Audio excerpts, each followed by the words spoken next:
vivendo. Nós temos que olhar a salvação do ponto de vista eterno, do ponto de vista do supremo propósito de Deus. Porque é não ter essa visão que as pessoas vivem uma vida cristã superficial, periférica. E essa vida superficial e periférica se caracteriza por duas coisas. Primeiro, relacionamento fraco na palavra de Deus, um relacionamento superficial na oração, na vida de oração. A oração e a palavra vai definir a superficialidade. Oração, relacionamento com Deus, com o Espírito Santo. A vida cristã nos mais altos céus. Tudo, irmãos, se torna supérfluo. Tudo se torna efêmero. Por isso que a religião é um grande negócio. E não existe nada que afronta mais o caráter de Deus e a fé cristã do que religião. Ok? Seja ela religião até evangélica. Porque as pessoas ficam dentro de um cativeiro, oprimidos. Não se libertam, não convertem. Apenas têm posições religiosas e não posições cristãs.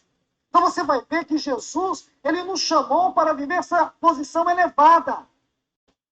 Porque quando a Bíblia diz sobre os lugares celestiais, uma das palavras que define os lugares celestiais é tabernáculo. Tabernáculo. A casa. Por favor, irmãos, olha que palavra linda. O assunto tabernáculo, da sua doutrina, começa no capítulo 25 do livro de Êxodo. Aí você vai ver o tabernáculo de Moisés. Eu já falei sobre isso em várias oportunidades. Que era constituído de 3 partes. Átrio, lugar santo e lugar santíssimo. 3 partes. Átrio, lugar santo e lugar santíssimo. Então, veja bem.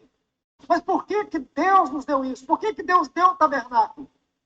Por que Deus nos deu o tabernáculo? Qual era o propósito de Deus em ordenar Moisés a fazer um tabernáculo? Que legal essa história. Falar sobre isso. Deus queria mostrar ele mesmo. O tabernáculo revelava Deus.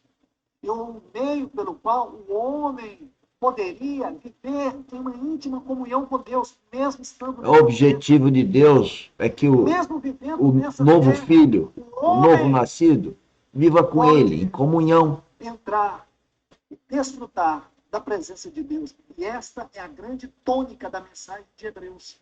Irmãos, a vida neste mundo é fácil? Não é. Aqui nessa terra você sofre, você tem angústia, você tem frustrações, você tem perdas. Quando você perde alguém que você ama, a dor é muito grande.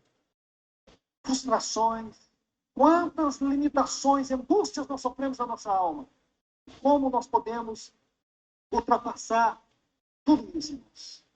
Quando você conhece o caminho dos lugares celestiais em Cristo Jesus. Aí você supera tudo isso. Quando você pode entender isso, aí você vai ver a biografia dos homens de Deus, das mulheres de Deus, como eles aprenderam a viver a vida cristã num plano mais elevado. Vida cristã num plano mais elevado. Vida cristã num plano mais elevado. Jesus disse, no mundo tereis aflições. Que verdade, irmãos. Nós passamos por tantas aflições, nós passamos por tantas angústias, nós nos sentimos tão limitados, tão fracos. Somos todos. Um pouco a vida de Paulo em 2 Coríntios capítulo 12, vendo aquela experiência daquele gigante espiritual, me permita colocar assim, irmãos, com muito cuidado, segundo o seu testemunho, a sua fé, o seu amor, mas ele tinha um espinho na carne, dizia que era um mensageiro do diabo que o esbofeteava todos os dias. Paulo se sentia tão limitado, tão esmagado. Mas como que Paulo pôde viver uma vida triunfante? Porque ele entendeu que além dessa vida, existe uma vida superior, que a Bíblia chama de lugares celestiais, trono de Deus, casa de Deus. Que nós vivemos agora, se nascemos de novo. Esconderijo do Altíssimo. Olha os vários nomes. Aí você começa a meditar na Bíblia e você vai ver que este livro contém uma série de versículos e textos apontando para isso. No livro de Salmos. Creio que, fora o livro de Hebreus, Efésios e Colossenses, o livro de Salmos é onde nós mais iremos ver isso.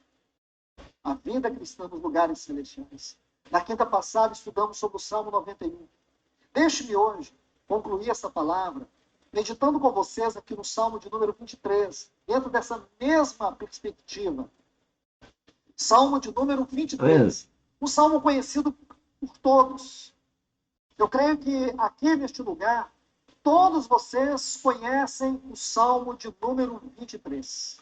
Olha a importância de estudar a Bíblia com preletores, com uma linguagem tão simples, né? Dizendo todos os versículos. Ele não está falando na cabeça dele.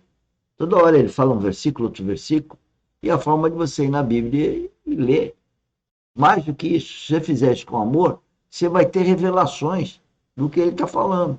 O Espírito Santo tem para você, para mim, para cada um, ele tem as revelações. Nós temos que procurar Deus, ficar aos pés de Deus e teremos essas revelações.